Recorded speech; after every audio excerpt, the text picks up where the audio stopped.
Sir first चरण जो चुनाव हुआ उस पे क्या प्रतिक्रिया आप देंगे? 4 जगह जो वोटिंग हुई उस पे इंडिया और एनडीए को कहाँ देख रहे हैं आप? देखिए, बिहार के लोगों के द्वारा जो आशीर्वाद प्रथम चरण के मतदान के बाद भारतीय जनता पार्टी को प्राप्त हुआ है, जी, जी। इससे कहीं ना कहीं हम एक बहुत बड़ी जिम्मेदारी और जिम्मेदारी के एहसास से भरे हुए हैं। और निश्चित रूप से बिहार की यशस्वी जनता ने जो हम पे भरोसा किया है, हम उनके भरोसे पर खरे उतरने का पूरा प्रयास करेंगे। सर इस बार जो तेजस्वी यादव जी ने जो बोला है कि नीतीश कुमार की मैं एक किताब लिखूंगा, उन पे जो उनके साथ हुआ है उन पे मैं किताब लिखूंगा, इस पे क्या प्रतिक्रिया आपकी रहेगी? देखिए, जिसके लिए काला अक्षर भैंस बराबर हो, वो लिखने पढ़ने की बात जो है उनके मुंह से शोभा नहीं देती है। और उनको तो अगर थोड़ा बहुत भी अगर लिखने आता होगा तो सबसे पहले अपने पिता के भ्रष्टाचार की कहानी लिखें और एक स्मारक बनवाएं अपने पिताजी के नाम का, जहाँ पे भ्रष्टाचारियों की पूरी लिस्ट जो है वो रहे और प्रत्येक व्यक्ति को कहीं ना कहीं उस स्मारक को देख के स्वयं को ये अंदर एहसास होना चाहिए कि इस प्रकार का बुरा व्यक्ति जो है, भ्रष्टाचारी व्यक्ति जो है, वो नहीं बनना है।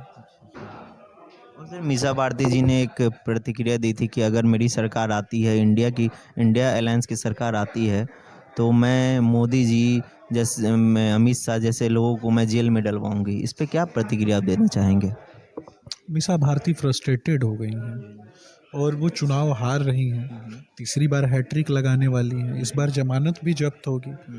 तो वो हारे और थके हुए लोग हैं, ऐसे लोगों पे क्या बोलना।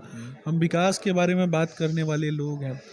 भारत जो है विकास की गति और तरक्की के साथ आगे बढ़ रहा है।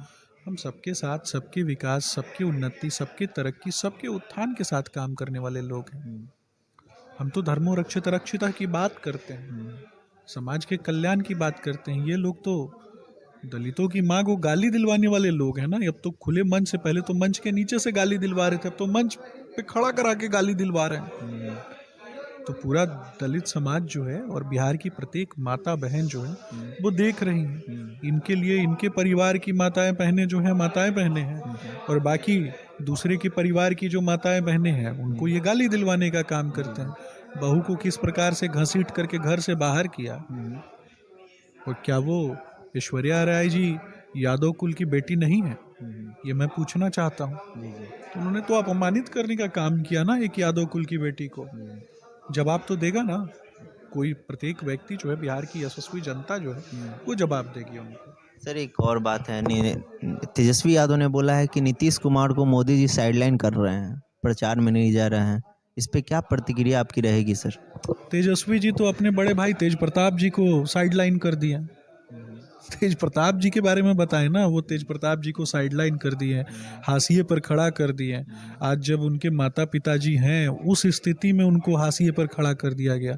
कल अगर कभी उन परिस्थितियों के विषय में सोचिए जब कभी लालू जी और राबड़ी जी अगर नहीं रहे, तो उस समय तेज प्रताप जी के साथ किस प्रकार का व्यवहार करेंगे वो। उस दिन की तो कल्पना करके जो है वो लोग घबरा जाते हैं। और लास्ट सवाल सर, इन बिहार कितनी सीट देने वाली है इस बार? देखिए, भारतीय जनता पार्टी को बिहार जो है वो 40 सीटें देगा और निश्चित रूप से हम 40 सीट जो है वो बड़े विशाल बहुमत से जीतने वाले हैं। और ये जीत जो है ये सत्ता के लिए नहीं है, ये सेवा के लिए है। Thank you sir.